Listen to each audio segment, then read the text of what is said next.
Buenas tardes. A continuación les presento aquí mi videotutorial sobre tecnología educativa. He decidido dividir esta presentación en 4 grandes bloques que describiré a continuación más detalladamente. El primero es la definición de lo que es tecnología educativa, hablar un poco del origen de cómo surge este concepto, los campos de estudio que abarcan en la actualidad y por último enlazarlo con la utilidad educativa que hay en el momento. Y ahora vamos a ir analizándolo con un poquito más de detenimiento. Bueno, la tecnología educativa en los documentos que se nos presentan y en lo que hemos ido trabajando tiene muchísimas acepciones, es decir, se define de diferentes maneras. Yo aquí he elegido una definición de nuestro profesor Manuel Area que la define como un espacio pedagógico que tiene por objeto de estudio las tecnologías de la información y la comunicación para con ellas trabajar en entornos educativos y conseguir objetivos curriculares educativos. Entonces, habla de una tecnología que estamos aplicando en la actualidad a la educación y que queremos utilizar con fines educativos. Por otro lado, con respecto al origen de la tecnología educativa. La tecnología educativa se empieza a hablar sobre los años 30, pero cuando realmente surge la necesidad de la tecnología es durante los años 40, cuando Estados Unidos durante la Segunda Guerra Mundial se ve forzado a tener que preparar a más habitantes para formarlos en el ejército. Entonces utiliza la tecnología, que es un buen medio y además es un medio barato, la utiliza con motivos bélicos para formar a los futuros soldados que actuarán en la Segunda Guerra Mundial. Aquí lo vamos a dividir por décadas, ¿ves? Como vemos empieza sobre los años 30, pero cuando está más en auge empieza en los años 40 con la necesidad de formar al ejército estadounidense.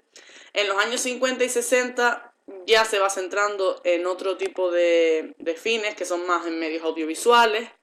Durante los años 70 surge un enfoque más racional de lo que es la tecnología y en los años 80 y 90 empiezan a surgir las críticas, se empieza a vislumbrar un poco los aspectos negativos de las tecnologías educativas y los aspectos negativos de la tecnología aplicada al ámbito escolar.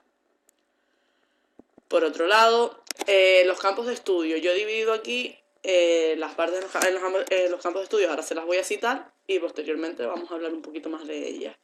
Se divide en TIC y en educación no formal. Esto se entiende por la utilización de las nuevas tecnologías de la información y la comunicación en ámbitos fuera del colegio, porque fuera del colegio también se entiende que se educa y que los alumnos o las personas o los niños reciben información y educación. Por otro lado, también, siguiendo un poco esta línea, los medios de comunicación social. Es decir, estamos rodeados de medios de comunicación, las redes sociales, la tecnología, la radio, la prensa, la tele, todo. Entonces, todos esos medios de comunicación que se relacionan con la tecnología también son un ámbito de estudio. La educación, tecnología y la cultura, es decir, el uso de la tecnología en favor a la cultura. Los materiales y software educativo, este ámbito es enorme, ya que hace referencia a todas aquellas aplicaciones, herramientas, software, materiales didácticos, todo lo que podemos encontrar que nos aporta a los docentes y a los alumnos material educativo con el que poder trabajar y con el que poder conseguir diversos objetivos. Y las TIC en la educación escolar engloba un poco todo esto también y la necesidad también de un maestro formado en las TIC, que los conocimientos, es muy importante esa idea, yo creo, que los conocimientos no valen con las TIC solo, es decir, el material y lo que el profesor quiere transmitir debe ser bueno y las TIC y los medios tiene que ser algo que apoye un buen material y un buen contenido. Sin el contenido y sin los conocimientos, la tecnología educativa no nos sirve. Pues ahora vamos a hablar un poco sobre la utilidad educativa. Bueno, aquí lo he dividido en diferentes puntos. La importancia del docente y su formación, como hemos estado hablando. lo más importante de los contenidos que transmitimos mediante los materiales digitales es la importancia del valor de ese contenido, de lo que el docente quiere transmitir. Y con la formación nos referimos a la formación que pueden tener los docentes en el ámbito educativo de las TIC, porque hay docentes que están más formados, docentes que están menos, personas que se desenvuelven mejor en este ámbito, y dependiendo del grado en el que te desenvuelvas con las nuevas tecnologías, podrás realizar unos materiales u otros. Además, considero que la tecnología y la competencia digital hay que integrarlas en el aula ya al paso que van pasando los años cada vez más. Por otro lado, control y productividad en el aula. Es decir, con esto me refiero a que las tareas sean eficientes, que no perdamos más tiempo en organizar el aula que en lo que realmente conlleva la productividad de la tarea. La comunicación. La comunicación tanto del profesor con los alumnos, como puede ser la comunicación del profesor con los padres, de profesores entre sí, de foros de alumnos en los que debatan.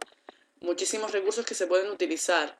La innovación, los nuevos recursos, innovación, utilizar recursos innovadores que llamen la atención, que tengan algo que despierte la curiosidad tanto del docente como de los alumnos. La facilidad que nos aportan diferentes herramientas de evaluación, que con las herramientas de evaluación digitales es muchísimo más fácil evaluar en muchos sentidos. También las herramientas digitales favorecen la creatividad, el pensamiento crítico y sobre todo la motivación de los niños. Los niños ya van muchísimo más motivados ante una actividad planteada con tecnología educativa o con medios digitales o con cualquier cosa que sea diferente. Romperles un poco la rutina del libro, del lápiz, de la libreta, de la pizarra, que yo creo que últimamente cada vez más se está consiguiendo con creces. Y bueno, pues esta ha sido mi breve reflexión sobre lo que es la tecnología educativa. Espero que les haya resultado ameno y que haya sido de su agrado. Muchísimas gracias por la atención.